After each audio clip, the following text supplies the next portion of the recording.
My name's Sam, I'm 29 years old and I'm from Devon. I came out when I was 15 years old. I was never ashamed of the fact that I was attracted to men. I very much had a typical gay life of having boyfriends and going out drinking. I had a few significant relationships. My last relationship was for 4.5 years. It was a very happy relationship, I would say, on the surface, but I felt there was something wrong inside me. I felt like I was on a decline in other areas of my life, like my work, my social life, even my physical health. So two years ago, we broke up, and it was because I came across some information online that made me realize that I really wasn't born attracted to men. I knew logically it wasn't possible anyway, but this information really changed my mind. It made me realize as well that I'd really been set up because my dad abandoned me when I was 3 or 4 years old.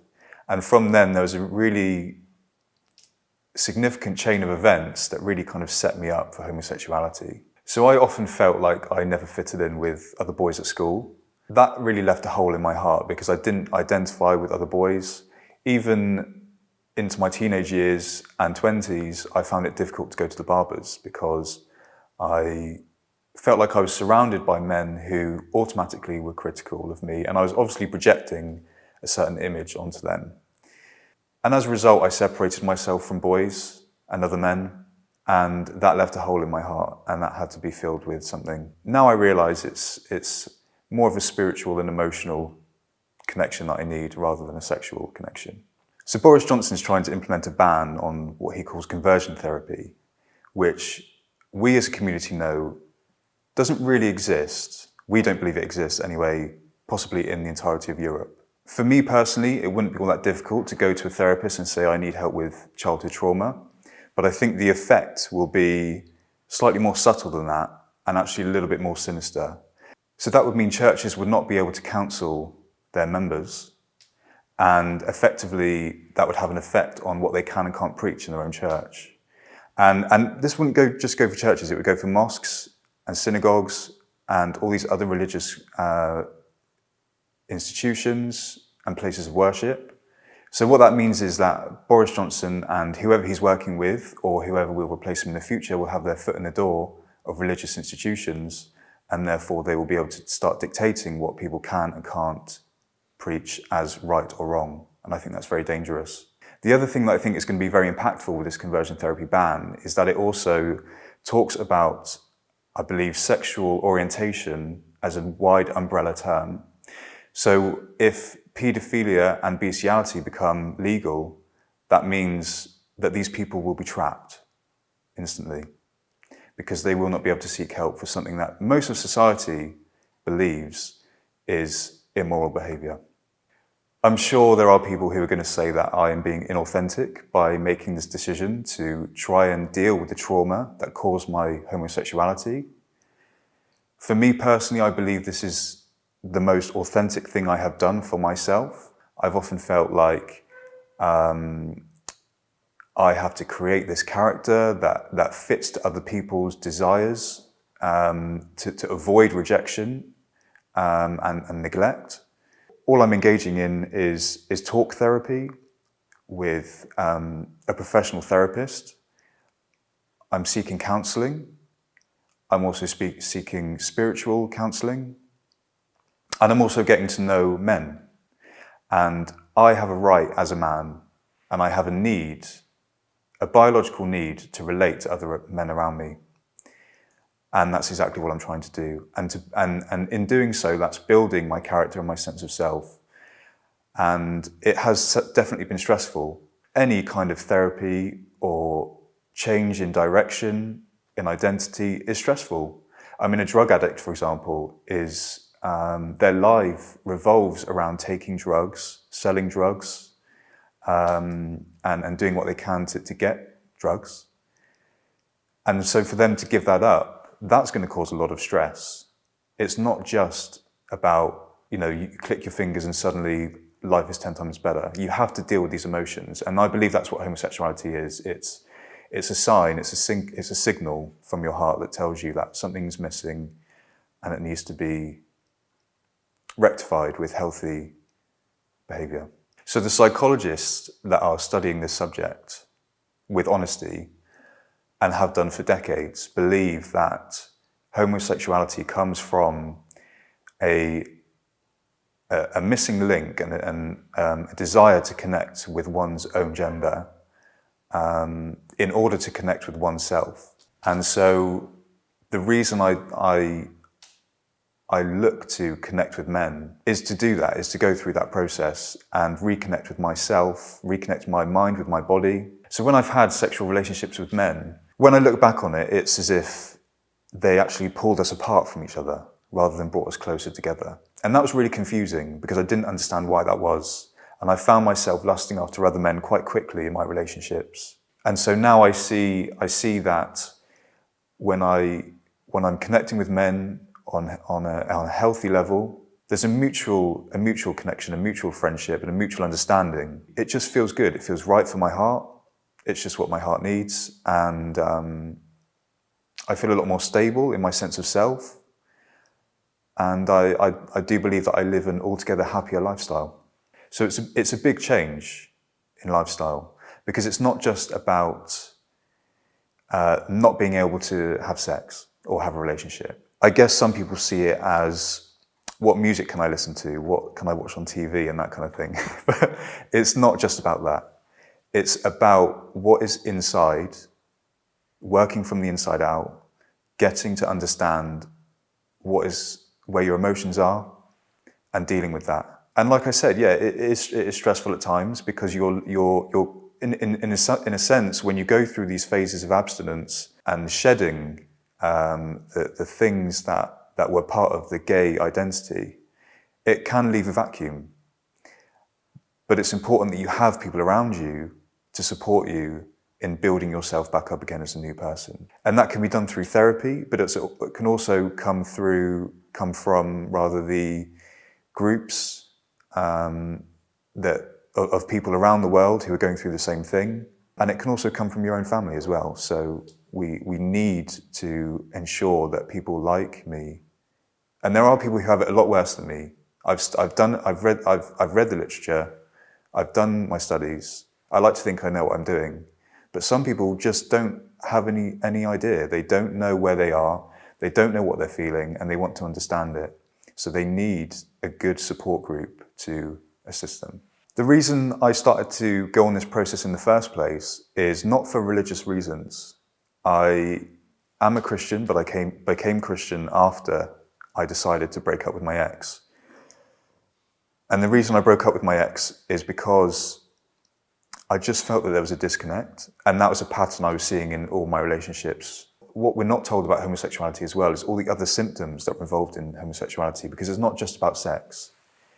We know that gay people deal with a lot more alcoholism, drug abuse. They are more likely to contract sexually transmitted diseases and infections. But for me, I think the big thing as well was just not having a good sense of self. When I read about the psychology presented by people like Dr. Joseph Nicolosi in the US and Richard Cohen, it was really shocking to me to realize that a lot of my problems with my low self-esteem and my lack of productivity and all these other things were related to my sexuality. And that was my main motivation, because I know inside that I have gifts, but they get stuck because I'm still looking for the needs that I had as a very young child that weren't met.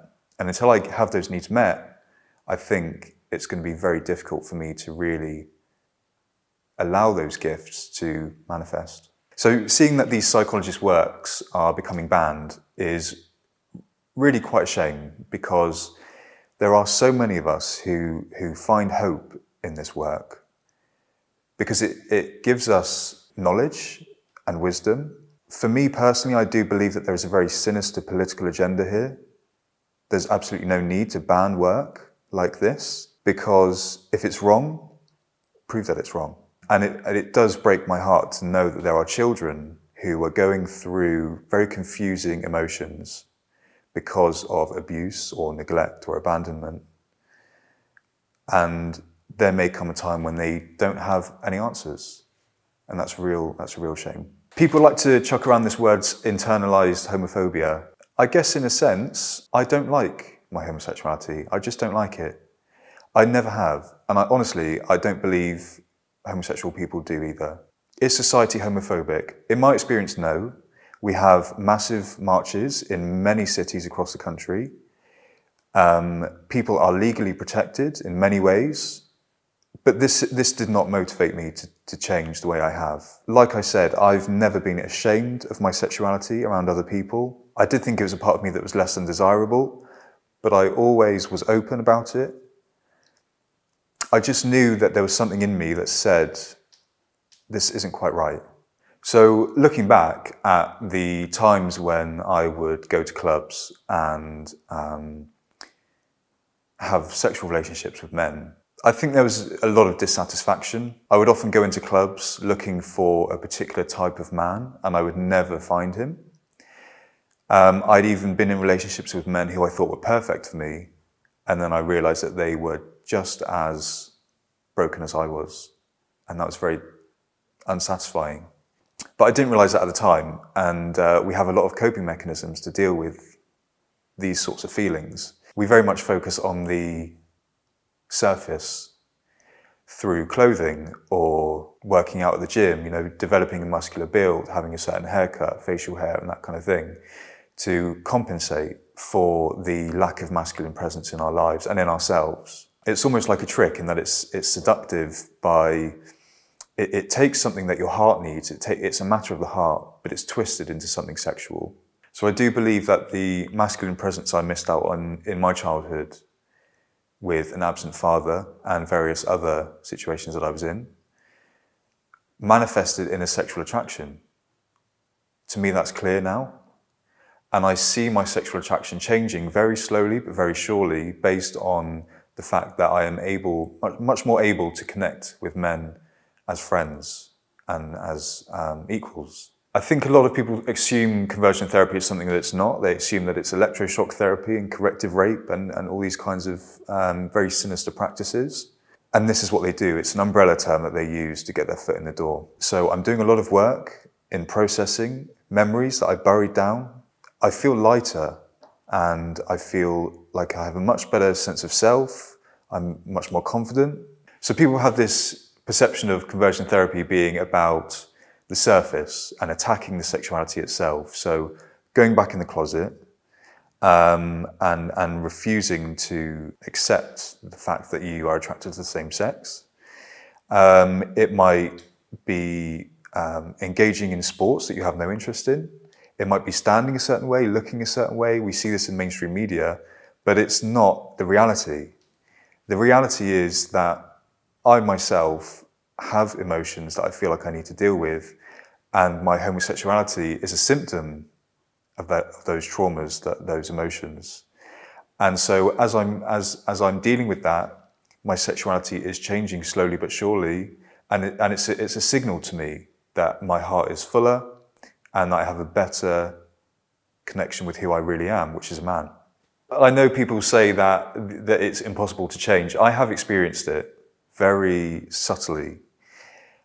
At the moment, it's very much dependent on who I'm around and what I'm doing and how I feel about myself.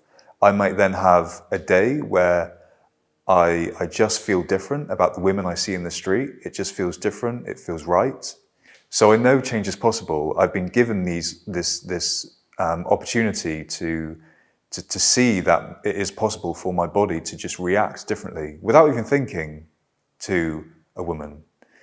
I've had experiences where I even look at men and I almost try to conjure up a sexual image and it's not there. So I do believe that change is possible. It's a very slow process. It's complex. It is stressful, but it is doable. One of the main arguments against me doing this is the fact or the idea that I am pushing down who I really am. But it's not that's not what this is. It's taking the symptom of homosexuality and working with it, if anything, in order to mend the wounds that have been created throughout my childhood through various different means. And in doing that, I'm healthier, I feel more content with who I am. And to me, that's definitely a sign that I'm doing the right thing. I don't agree people are born that way. There's simply no logical reason. There's no science to back that up. Twin studies prove this as well. I used to believe I was born gay. I used to tell everyone that I was just born like it, and I never really questioned it because it's such a deep feeling, and it's an identity problem that goes way back to the early years of childhood. So I always felt like I felt, and I never questioned it or sought to change it. Having experienced relationships that are ultimately dead end for me, and living as someone who expects other people to play the role of their parent and their father, which is what my homosexuality very much comes from. Any bans to conversion therapy or anything like conversion therapy, they serve many purposes.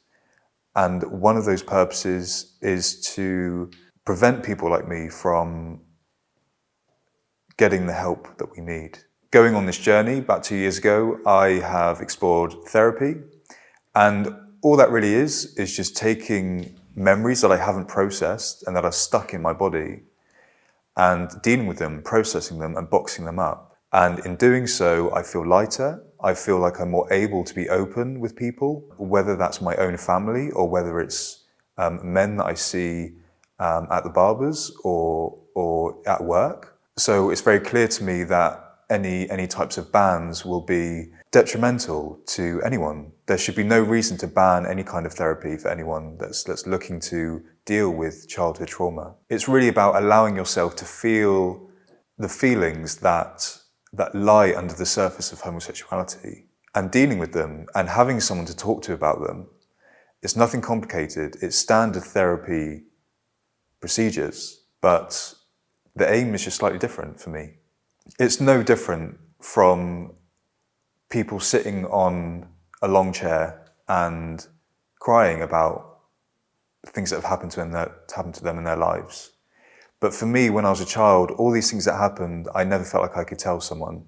And many people have different symptoms of that kind of dynamic. And for me, my symptom is homosexuality because it's related to my gender.